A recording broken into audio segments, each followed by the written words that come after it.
Think about the last time you were a student. However you define that term, whether you took a soft skills course as an employee, or managerial training, or back to your college days, you probably remember the lessons you learned, you probably remember the experiences that resonated with you, you probably remember the friends that you made. If you're much cooler than me, you probably remember being invited to parties. The one thing you might not be thinking about, though, or might not even remember on the other side, is how absolutely stressful that experience was. You know, trying to learn something new and struggling with not knowing and visualizing a world on the other side and asking for help, finding those moments where things aren't a great fit, all of those things are a lot to carry, and that's a lot of stress that is on your shoulders. There are a lot of reasons why a student might fall off track in their journey, especially in a world that's as rapidly changing as the one we live in today. Which brings us to the question being asked by educators: how do we keep our students on the path to success? The answer comes in the same form it always has, which is knowing your students. And the great thing is that when we talk about digital transformation, that ability to get to know your students might be easier than ever.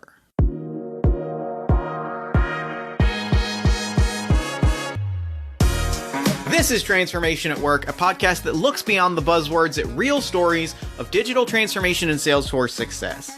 The show is brought to you by Jarrett, a summit-level Salesforce consulting and implementation partner and solutions provider. I am Jeff Stormer, your host as always. And on this episode, we are talking about how to build and deepen relationships with students through digital tools such as Salesforce, and how we as educators can digitally transform our organization to better keep students on track to succeed. Our guest is April Bolwage, Jarrett's practice lead for education. April's been around education for her entire life. Her whole family are teachers. Her grandmother is a Catholic school principal. She's been living and breathing teaching as long as she can remember. It's that passion that brought her into the world of international education, and from there she brings over 20 years of experience to her role at Jarrett. She's seen firsthand how digital tools can make it easier to build connections with students and help them thrive, and that is exactly the kind of insight we wanted to bring onto this episode.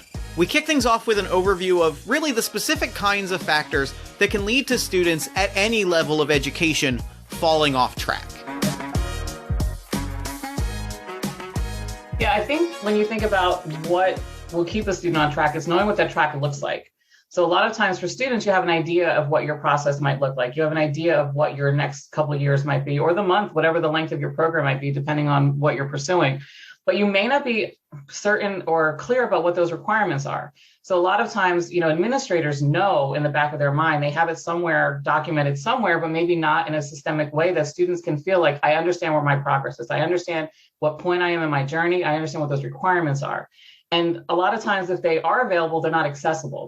It's not an intuitive way that says, this is your next step in the process. So much of it, what administrators can do and organizations as a whole is to really understand what that journey should look like for students, and then find out what those requirements and call them out to put someone on a path for success. And knowing which point you're in, have I made it past the first stage in my process? Yay, I'm on the next one. I'm ready to go. And I see what's ahead of me, so I can plan that out, and I can be responsible as a student, but then also as an institution, I can go and say, hey, is the student on track? Are they aligned for success? Are they going to meet their goals? Are they close to it? And then what data points can I look at to ensure that I'm following them properly? And then most importantly, that I'm communicating that with them, that I can relate it to them in a way that's consumable to them, that's not overwhelming, especially in some larger programs, some longer terms. There's so many details for students to process, especially in an uncertain time coming out of the pandemic, with everything in terms of student mental health and the amount of details and the stress on them to make some of these jumps into different program types, and even rethinking where they are in their career or their life. And maybe their goals have changed, and they need a really clear path. They need clearly defined requirements, easy to access, and intuitive in a way that keeps them engaged and keeps them on that track that's now been clearly defined for them. And, the other half of having a clearly defined path, and you kind of gestured to this a little bit, is that when circumstances change, such as when the pandemic makes the entire world change overnight, if you have that clearly defined journey path, you can point to a student and say, okay, here's where you're headed. Here's how the circumstances have changed, but here's how we can keep you on that path. And as students face unexpected challenges, again, such as the pandemic, you find opportunities to say, okay, I know that your situation has changed. I know maybe your goals has changed, your priorities, but here's what we can do to keep you on that path towards success. And yet, I mean, just to follow up on that a tiny bit, so much of the pandemic, and you heard it everywhere in grocery stores, everywhere you went, these uncertain times and these uncertain times, these unprecedented. Give them something that's certain. Give them something they can latch onto and follow. And that's what everyone's looking for, a little sense of security and a little idea of what's next and a certainty and a finite, this is what my next step is, not this uncertainty anymore, not this not knowing, and I'm just going to go ahead and just try and be okay with that. People aren't okay with that anymore. They need something that's stable. And especially when you're making a big investment in your future, give them something that's certain, give them something they can follow and they can latch onto. There's so much uncertainty already there that like is exacerbated by, like you said, these uncertain times, which as a former writer is a phrase that I wrote about 10 trillion times. Any opportunity for institutions to give that certainty to their students is an incredibly powerful thing. Exactly. Which brings us nicely to our next question, which is, what steps should administrators be taking? What sources of data should they be studying to spot potential issues, to spot students falling off track, to spot students straying from that path of certainty before those issues become an issue? That's a really good question. And what's interesting about it is there's two ways to look at it. There's the academic side and there are the social factors. So most people go into, you keep an eye on their GPA. Are they going to class? The usual suspects in education, right? How are they performing in class? But in reality, there's so many other things that are going on that are more discrete, that are social factors. When you think about, are they engaging with their advisors? Have they met with other students? Are they involved in the student community? What do we know about their family? What do we know about the support system that they may have? What do we know about their overall mental health and what decisions led them to the program that they're in? What can we do with those things that may not be as upfront as a number behind a GPA? What's behind all that? And if there are ways for institutions, depending on their student life cycle, the lead time between when they enroll and when they start, the length of their program, what factors are most important to them, that's where you can start to identify, okay, let's say I'm going into a university program. I have someone who's been planning this for a year. I need to know a lot of things about them and keep them engaged up front to get them into the program. But I also need to know a lot of different things about them when they start. Are they a student athlete? Are they on sort of a scholarship? Do they have a very specialized degree program? Are they undecided? What do I know about them and how can I make those things that are, again, outside the classroom, but are important to their degree and their success in that degree, important? How can I call those things out? And then you have other people who are signing up for an online program. They might be taking something online, maybe it's just some supplemental tutoring, understanding why they're taking that. Are they upskilling? Do they have a change in their career? What can you note about them? What can you know about them as a person that's going to affect their ability to be successful in your program?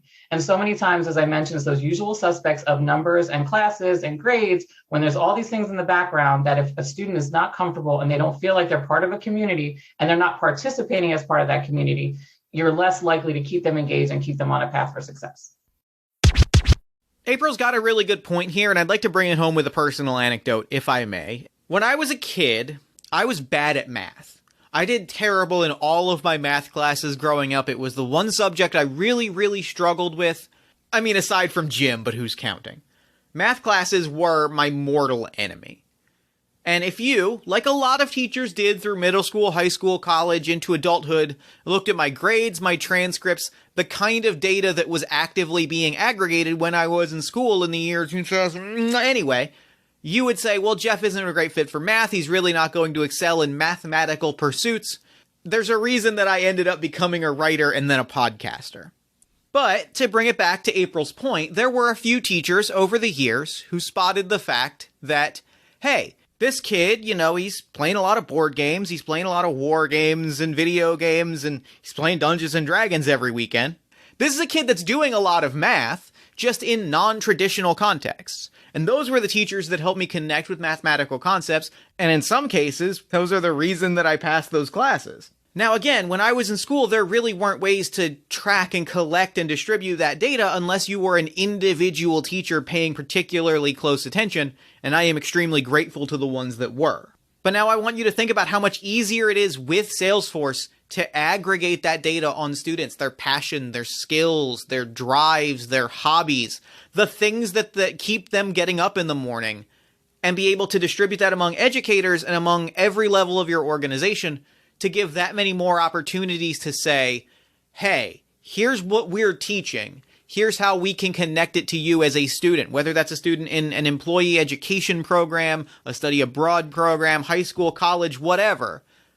Digital transformation, putting aside all of the business speak, is giving more opportunities for educators to connect with students, because when you make those real connections, that is when students succeed, and that is a beautiful thing. Now, when we talk about making data accessible, there's a question that naturally follows, which is, well, how do we do that? How do administrators centralize and aggregate data in such a way that educators can use that to spot potential student issues before they happen? Let's throw it over to April for her thoughts. There's a lot of talk about single source of truth, right? So everyone's like, oh, you need a single source of truth. And that's hard depending on your institution to have one single source of truth. But the reality of it is you don't need all that data to be in one place. You don't need a single location of truth. You just need all that good information to be somewhere that's accessible.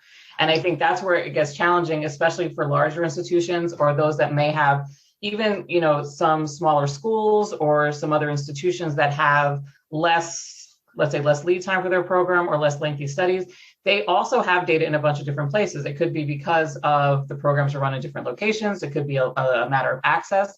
The most important thing is identifying the data that is important and understanding where it is housed and how you can get at it. And when you have a solution where, like a Salesforce, where you can go in and you can connect a lot of data from different sources through APIs because it's made to do that, it makes your life a lot easier. So as you're beginning to think about transformation, you're thinking about what's important, you can start getting some of that data out and you can phase things in. You can make it more of a staged journey into adopting a new technology or adopting new processes. You don't have to do everything all at once, but you have to let it all talk together, because if you don't have that data to analyze, it makes it very difficult to understand what you're working with. Everything becomes anecdotal.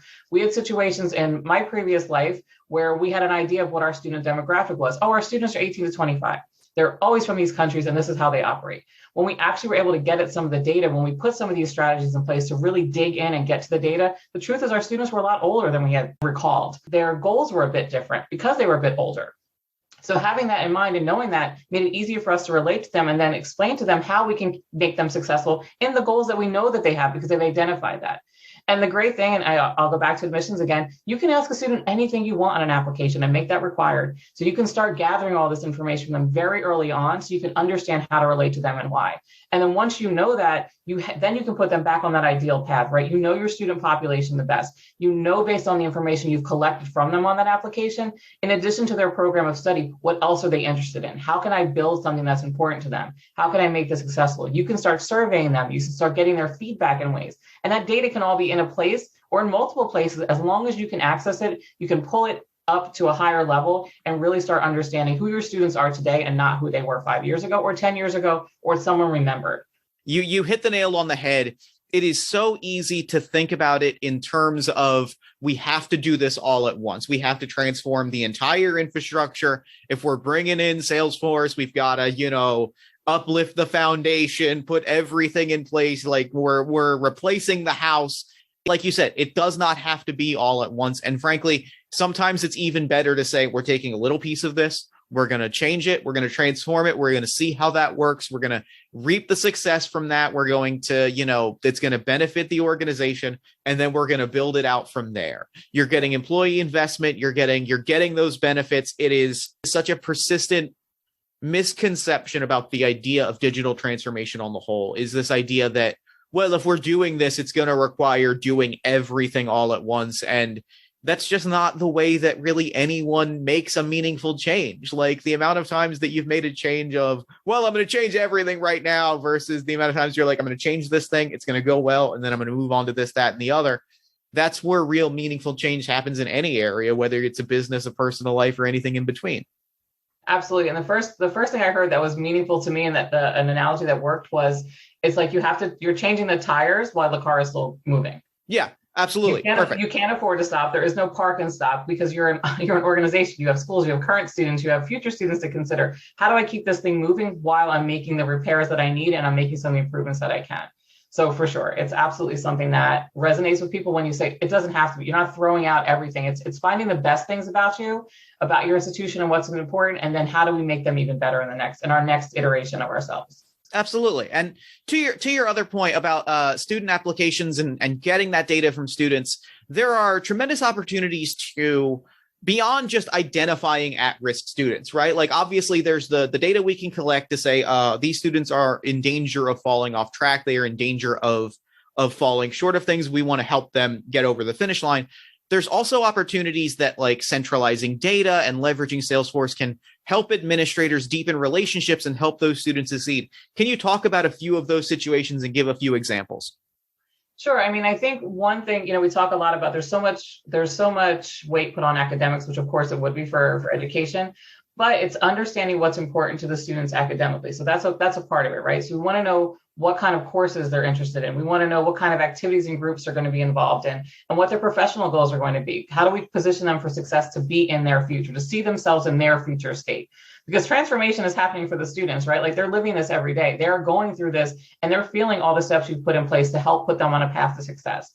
And then once we know about what's important to them and we feel like they're excited about their future, they see themselves being successful, they see this investment meaning something and coming out of it in a positive way, then you're like, okay, great. I see my path. This was the right choice for me. Now I feel comfortable enough and I have my roots are grounded enough that I can start being more active in some things on campus. Then you have someone, if we're looking at a university or even in some of shorter term programs, you're creating a sense of community. And once you have that sense of community, you have a better chance to leverage that information on what's keeping students on campus, what's keeping them in these clubs, on virtual learning. How are we engaging students creating this community? And at that point, then, man, you gave me as a student a path for success. You built a community for me. I want to share this with other people. I want to go out and I want to tell the story of what I had, that I came out of pandemic, uncertain about my future. I invested in this. It was clear to me what my path was. Sure, there are going to be some bumps in the road on one side or the other, right? It could be from the school, it could be from the student. But either way, knowing that there's a support and there's this inclusion of students in this community is going to lead them to be more active and more likely to become in the alumni program, have word of mouth referrals, come back themselves, right? They could find themselves 5 years later, 2 years later, anywhere saying, I really want to top this off. My current role is a little bit different than I thought. Let me take a quick certificate course. If there's anything at their alma mater that they can possibly do or any potential to bring others to that, they are more likely to do that just because they have such a positive outcome.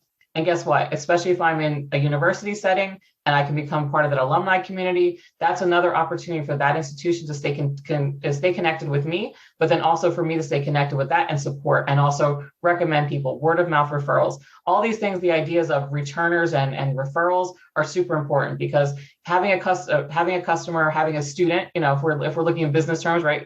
Your student is your customer, but having that returner, having someone come back, someone who's loyal to your brand, which is what an organization is. It is what is their message, what is important to them. We are loyal to that because I've had this great positive experience. And that really goes back to building out your journey map, right? Like it is easy for an educational organization to say, well, here's our journey map. It begins when a student enters the program and it ends when a student exits the program. And while all of that is important, there really are so many opportunities for the deepening of relationships, like you said, well after a student has moved on. And if your journey map only includes the time when they're actually in the program and doesn't factor in how your organization can continue to support students after they've left your program, that's leaving off a ton of valuable opportunities and really critical parts of the relationship building process and leaving out the potential for returns and referrals and legacies and all of these other things that continue to allow the business to continue to offer benefits to students on an ongoing basis. Absolutely. And in my previous role, there was nothing. I mean, I'm dating myself by how this could be possible, but I was never happier than I was to receive an application from a child of a former student.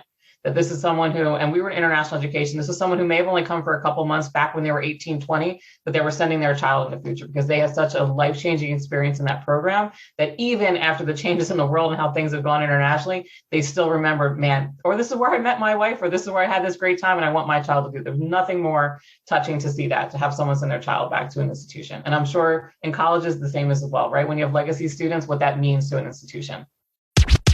And like that is at its core what we're chasing after in education, right? Like it is easy to think about it in sort of like businessy terms, but the reality of education, and I think this kind of goes back to where we started the interview, is Working in education is working for students to give a student a profound experience that is going to help shape the rest of their lives. You can never fully free employees from processes and workflows and emails and approvals and all the other little stuff that makes our job work. But digital transformation, at its heart, is about saying to employees, about saying to people, you love this work. You're passionate about this work. You got into this career for a reason. Let's help you do as much of this work as possible to help as many students as possible. Or as April puts it, nobody gets into education to run reports all day. Nobody gets into education to have to fill out a bunch of paperwork. Sure, that's the nature of the beast, but nobody says, gosh, I really want to go into this so I can be in a back office somewhere and I can be passing reports back and forth and analyzing data. What people get into education for to help students or to help them be successful. And that's what digital transformation can do. Like you said, the jargony side of it, the truth of the matter is there's the student experience and then there's the employee experience and what that can mean for an organization. There's so much uncertainty of, you hear digital transformation and you hear about, I'm going to lose my job. The computers are going to take everything over. No, they're not. Let the computers do what they do and let people do what they need to do and only they can do, which is reach out to a student, which is speak to them, which is connect with them. Sure, you'll have all this data to keep all this great information about them and who their family is and what their goals were, but you're going to remember those anecdotal stories when you talk to them, and you're going to have this personal connection with them that will be profound. And as someone who's come from a family of teachers, I cannot tell you how many times we've run into people at a grocery store that my mother remembers from a bajillion years ago and knows about that student because they didn't have the pressure back then of teaching and having to do all this paperwork and a lot of this that's been put in place right now. So having that time back to really connect and the why you entered education in the first place is what's going to be the most profound for an organization. Everybody wants their students to be successful. But if you have a great team, if your team feels like they're supported, that they have the tools they need to do their job, those students are going to have a heck of a lot better experience because your staff is going to be happy. They're going to have the time for that soft touch, that extra mile that they can go for the students. And then if you put that on top of what we talked about before, how you find a student who's at risk and they're off track. Sure, thank you, computer, for telling me that. Now let me go be a human and let me go help that student based on what the computers have told me that they can't do. Sure, they can send an automated email to remind them of an appointment, but it'll be a heck of a lot different than when I call them. And I say, you know what, I see you're falling behind. I have some time. Why don't you come by? Because you know what, now I have time because I'm not doing 1,000 reports and a lot of manual swivel chairing between 2 different or 3 different systems. Right. It's making you better at your job, right? It's giving you that ability to deepen that relationship and to say, great, I'm not worried about the paperwork and the filing and all these other things. Like I'm worried about this kid or this student or this person that is trying to learn and find their path. I'm worried about helping them get to a place where they're really succeeding and thriving. And like that is an incredibly impactful thing, is giving people the ability back to do that job to the best of their ability. Absolutely. And of all of my experience in education, the stories I go back to are not that great report that I was able to pull together after 10 hours of working on it. It's that awesome conversation with a student I had that was scared about traveling to the US, or that I was able to give them information, or I was able to speak to a parent. Those are things that pop out, not the administrative stuff that nobody wants to talk about, let alone use as a case study as to why they're in education. Putting aside the buzzwords, like when we talk about successful digital transformation in education, what does that success look like on the ground for real businesses giving students these opportunities to succeed? Sure. I think the first place to look at easily is the recruitment funnel, right? If you think about upfront. So most institutions, when they're facing this sort of a challenge of, I need to revisit what my student journey looks like, I need to revisit how our systems support that, you always start with recruitment. How do I get more students? And a lot of times what we're seeing in the recruitment piece is, how are we deepening the engagement from the onset? It's how are we connecting with students from the first time we've interacted with them, capturing as much information we can about them to make that experience unique to them. And again, so we have this personal touch. So I know all this information about the students. So many people will start with the recruitment funnel because I need to get more students. And then if you go to the next phase, okay, what does that look like in terms of the admission process and the application? And again, it's getting more information on the student. It's saying, okay, cool, you've been accepted to our program. Here are the next steps. It's building the loyalty. And I think a lot of what we're seeing now in some of the case studies that are coming out is how are we building loyalty and how are we gamifying this for people, right? So depending on your demographic of student, badging, getting them through a process, people are using that sort of technology as well to make it a fun experience. Nobody wants a checklist of 1,000 documents you have to submit, but I'm super happy to get a badge to say I completed the admissions portion of my journey. I'm super excited to get some notification saying you did it, you made it to the next phase. So what we're seeing is people making the process more engaging, so that the administrative side of it is kind of hidden. You don't feel like you're supplying all this information. It comes out naturally. And people are also using other ways to collect data in softer ways, in surveys, in online portals, and ways to collect information or chats. They're using that to then broaden the information they have on a student in a softer kind of way. So I think if I had to make a broader statement, it's not feeling the way that things have changed technologically. It's just making it a very natural, seamless process of, it doesn't feel like I'm being interviewed. It doesn't feel like you're collecting information. You've made this very personal. And most schools, especially with all the challenges facing the recruitment piece of education and the fierce competition that's out there to grab students, it's what is going to make us different. And that's what it is. It's making that process engaging and fun and having the student feel like they're part of it. Because then on the next step of the journey, when the student's admitted, if the admissions process, which can be a beast depending on the type of program, if that was fun, imagine what I'm going to have. If that was easy and clear to me, imagine what the next steps are going to look like. And there is so much uncertainty in admissions, right? Like, at its core, asking for admission into an educational program, whether that's managerial training, skills training, a college, a study abroad program, is saying, I want to learn this, I don't know how, and I need help. And asking for help is a scary, scary thing, no matter how old you are, no matter who you are, no matter what you're working on. It is scary to ask for help. And so if we can make that first step, that asking for admission into the program, if we can make that process seamless, then by the time the student is done, they are taking that second step and they feel confident and they feel in control and they feel empowered. And really, at the end of the day, isn't that what we're after in education, is giving students, again, regardless of age, regardless of location, regardless of program, giving students the runway they need to take off and fly towards success?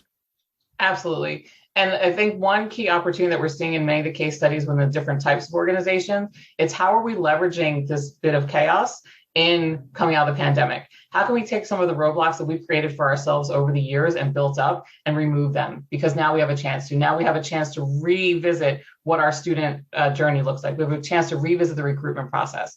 And let's take some of this time to transform, not only digitally, but socially on campus. What are we doing? What historical things can we take out of our process to make it a lot easier? Because we've just been doing it that way because we've always done it that way. It's a chance for people to start over and to transform not only the systems that they use, but the processes, and to revisit some of the protocols they have in place, some of the policies that may not even be relevant anymore. So it allows people to start over and kind of get out of their own way and say, you know what, what's the journey? How are we going to make students successful? Let's cut right to that. And then we'll work backwards. Then let's work backwards from the good. Let's work backwards from the goal. And then we'll put the steps in place.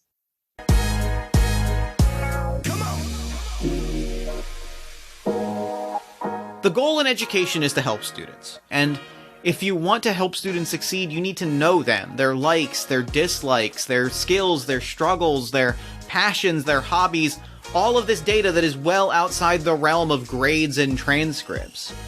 By digitalizing data and embracing transformation, what you're really doing is getting rid of obstacles and helping administrators and educators get to know their students, and by doing so, helping them keep those students on track for success.